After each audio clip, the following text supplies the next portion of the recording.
और मैं एक और बात कहना चाहता हूं महोदय, ये हिंदू मुस्लिम का विषय नहीं था, ये भारत के जय और विजय का विषय था, और उससे भी बढ़कर ये मूल्यों का विषय था। कौन से मूल्य थे? एक मूल्य वो जिसमें भगवान राम उस मूल्य के प्रतीक बनते हैं जिसमें 4 भाई हैं, पिता के एक वचन पर वन चले जाना, दूसरे भाई का जंगल जाना, तीसरे भाई का खड़ाऊ रखकर शासन करना, एक ये परंपरा थी। और दूसरी परंपरा वो जिस बाबरी परंपरा में भी 4 भाई थे, शुजा, मुराद, दारा और औरंगजेब। एक ने 3 को कत्ल कर दिया, बुढ़ापे में बाप को जेल में डाल दिया, और इतने पे भी संतोष नहीं हुआ, बल्कि सर काटकर थाली में रख के जेल में बंद बाप के पास भेजा। आप किसी मत को मानने वाले हो, अपने घर में क्या देखना चाहते हैं, भाई की खड़ाऊ या भाई का सर? इन 2 मूल्यों के अंतर का यह प्रतीक था, इसका हिंदू मुस्लिम से कोई नहीं था। और मैं अपने विरोधियों को बताना चाहता हूं, मान्यवर, उर्दू में भी एक रामायण लिखी गई है, चकबस्त रामायण, और उसमें इसी मूल्य को अप्रिशिएट किया गया है कि जब भगवान राम राजा दशरथ से अनुमति लेकर जाते हैं तो उर्दू के प्रसिद्ध शायर चकबस्त ने, और वो लखनऊ के रहने वाले थे, उन्होंने लिखा है, रुखसत हुए वो बाप से लेकर खुदा का नाम, रुखसत हुए वो बाप से लेकर खुदा का नाम, और राहे वफा की मंजिलें अव्वल हुई तमाम। यानी उनको तो दिखा कि राहे वफा की कौन सी मंजिलें हैं जो अव्वल हो रही हैं। मगर क्या बताऊं महोदय, एक फैक्ट बताना चाहता हूं, 22-23 दिसंबर 1949 की रात को जब श्री राम लला प्रकट हुए तो सबसे पहले वो रोशनी किसने देखी थी? वो यूपी गवर्नमेंट का एक सिपाही था जिसका नाम था अब्दुल बरकत। उसने बाकायदा मजिस्ट्रेट के सामने बयान दिया है कि रात में उसको दिव्य रोशनी दिखी, और जब दिव्य रोशनी हटी तो वहां पर श्री राम लला विराजमान थे। अब्दुल बरकत को रोशनी 1949 में दिख गई, मगर कुछ सियासत वालों को रोशनी 2024 में नहीं दिख रही है। और मैं आपको बताना चाहता हूं, बाबरी पक्ष के पैरोकार थे इकबाल अंसारी, और यह उदारता देखिए कि सबको बुलाया गया, विरोध करने वालों को बुलाया गया, ट्रस्ट के द्वारा गोली चलाने वालों को बुलाया गया, और इकबाल अंसारी को ही बुलाया गया, और इकबाल अंसारी प्राण प्रतिष्ठा में आ गए। उनका इकबाल तो बुलंद हो गया, मगर इन लोगों का इकबाल जमींदोज हो गया। और मैं ये भी बताना चाहता हूं, उसका एक कारण है, ऑन द लाइटर नोट, इसको कोई पर्सनल ना ले महोदय। ये कहा जाता है कि हमारे यहां राम का तत्व या ईश्वर का तत्व कौन नहीं समझ पाता है? जो कामी, क्रोधी, लोभी, खलकामी हो, और राजनीति में वो नहीं समझ पाता जो सेकुलर और वामी हो। अब मैं ये बताना चाहता हूं महोदय कि जो लोग कहते हैं भगवान राम ने अपने जीवन में, ये मंदिर किस चीज का प्रतीक है, कई लोग एक आध कोई शब्द लेकर बगैर पढ़े हुए, बगैर उस भाषा को जाने हुए अपनी बात कहने लगते हैं। तो मैं बताना चाहता हूं, भगवान राम ने कौन मेरा भक्त है इसका बाकायदा उदाहरण दिया। उन्होंने लिखा है, जात पात कुल धर्म बड़ाई, धन बल परिजन गुण चतुराई। इन 10 चीजों से मैं नहीं मिलता। मैं कैसे मिलता हूं? भक्ति से मिलता हूं। ये सारी 10 चीजें हो किसी के पास और भक्ति ना हो, तो उन्होंने कहा, भगतहीन नर मोहे ऐसे, जल बिन बारिध लागे जैसे। अर्थात अगर ये सब कुछ हो, जात पात कुल धर्म बड़ाई ये हो, भक्ति ना हो, तो ऐसा जैसे बादल हो उसमें पानी ना हो। इसलिए भगवान ने इस बात का संदेश दिया। और मैं एक विषय और कहना चाहता हूं, जब राम मंदिर का निर्माण हो रहा था तो कहा जाता था, साहब वैज्ञानिक प्रमाण दीजिए। मैं बस एक बिंदु विज्ञान का भी और बताना चाहता हूं।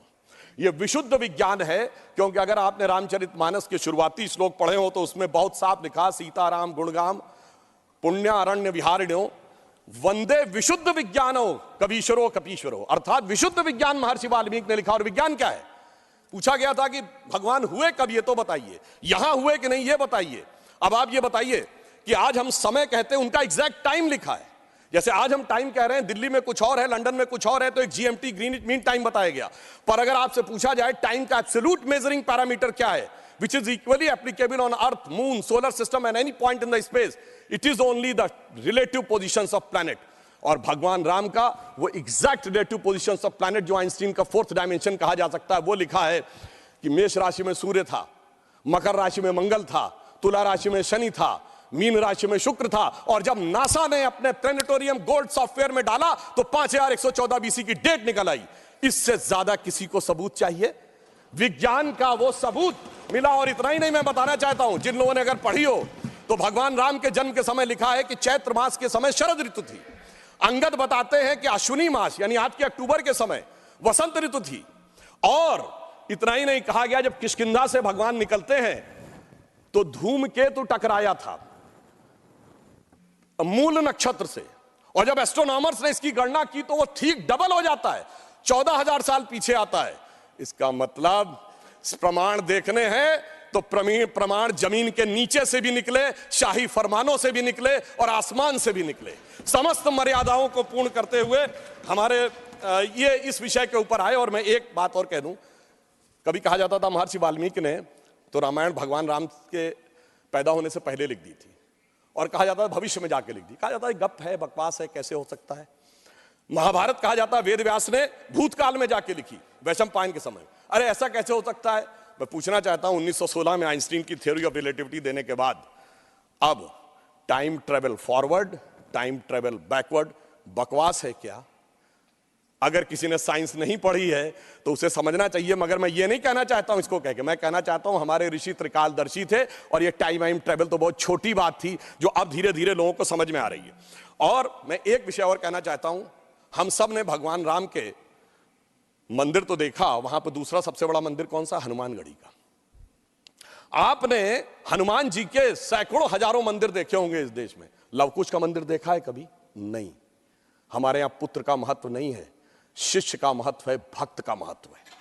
हमारे यहां बायोलॉजिकल सक्सेशन का महत्व नहीं है, स्पिरिचुअल सक्सेशन का महत्व है। इसीलिए द्रोणाचार्य के बेटे का स्थान ऊंचा नहीं है, शिष्य का स्थान ऊंचा है। इसीलिए हम हर जगह गुरु शिष्य परंपरा की बात करते हैं, पिता पुत्र परंपरा नहीं होती। भगवान राम का चरित्र इस बात का उदाहरण देता है कि हर जगह आपको हनुमान जी के मंदिर मिलेंगे, वो भी राम से ज्यादा मिलेंगे। और मैं अंत में यह कहना चाहता हूं महोदय, एक बार एक डिबेट में वो कहने लगे कि भाई you are talking about the Ram temple, how does Ram temple fits in the 21st century? Emerging India aspires to become a technologically advanced and become the economic superpower with the youngest population. Where does Ram Mandir fits in that? मैंने कहा सुनिए महोदय, हम 21वीं सदी में भारत को सिर्फ इकोनॉमिक, इंटेलेक्चुअल या मिलिट्री सुपर पावर नहीं बनाना चाहते, हम वर्ल्ड लीडर बनाना चाहते हैं। और जब वर्ल्ड लीडर बनाना चाहते हैं तो it should symbolise the certain set of values which will inspire the world. और अगर सारे श्रेष्ठतम मानवीय मूल्यों का प्रतीक कोई एक होगा तो वो भगवान राम का मंदिर होगा, जो विश्व के सबसे श्रेष्ठतम मानवीय मूल्यों का प्रतीक होगा। कैसे? मैं आधुनिक जियोपॉलिटिक्स से बताना चाहता हूं। आज कोई एक देश किसी पर अटैक कर रहा है, रशिया यूक्रेन की लड़ाई चल रही है, चाइना का ताइवान के साथ प्रॉब्लम चल रहा है, इराक और उसका चला। क्या है डिप्लोमेसी में? नंबर 1 एनेक्सेशन, दूसरे देश को मिला लो। दूसरा है सब्जुगेशन, वहां अपना डिप्यूटी अपॉइंट कर दो। और तीसरा है डोमिनेशन, उसके साथ संधि साइन कर लो। भगवान राम ने क्या लंका को जीतने के बाद एनेक्सेशन किया? नहीं। क्या वहां पर कोई अपना डिप्यूटी बैठाया यानी सब्जुगेशन किया? नहीं। कोई ट्रीटी साइन कराई, डोमिनेशन किया? नहीं। तो मैं कह सकता हूं आज के जियोपॉलिटिक्स वर्ल्ड में जब क्लैश ऑफ सिविलाइजेशन कहा जाता है तो उसका प्रतीक वो राम मंदिर दिखेगा, जो पूरी दुनिया को बताएगा कि पीसफुल कोएग्जिस्टेंस कैसे हो सकता है बगैर एक दूसरे से लड़े हुए। इसलिए मैं कह सकता हूं 21वीं सदी का महान भारत बगैर राम मंदिर के संभव ही नहीं है। और अंत में मैं सिर्फ ये कहना चाहता हूं, ये एक नया इतिहास बना है और ये हमारी सरकार और माननीय प्रधानमंत्री जी की उस दृढ़ इच्छा शक्ति का प्रतीक है जिसके लिए कहा जाता था अरे 370 कभी हटेगी नहीं, राम मंदिर कभी बन ही नहीं सकता। मगर ये वो लोग कहते हैं जो फूलों के हार पहनते हैं। हमारे प्रधानमंत्री जी अंगारों के हार पहनते हैं, और जो अंगारों के हार पहनते हैं वो इतिहास को बदलने में निश्चित रूप से सफल होते हैं। इसलिए मैं अंत में ये कहना चाहता हूं, अपनी सरकार को बधाई देते हुए, श्री राम जन्मभूमि न्यास ट्रस्ट, हमने बहुत साफ कहा था हम मंदिर नहीं बनवा रहे, मंदिर न्यास बनवा रहा, हम सिर्फ मार्ग प्रशस्त कर रहे हैं। दूसरों ने कहा था कि हम वो बनवा रहे हैं। तो हम सिर्फ उनके लिए कहना चाहते हैं प्रधानमंत्री जी की तरफ से कि अंगार हार उनका जिनकी सुन हाँक समय रुक जाता है, अंगार हार उनका जिनकी सुन हाँक समय रुक जाता है, आदेश इधर कर देते हैं इतिहास उधर मुड़ जाता है। धन्यवाद।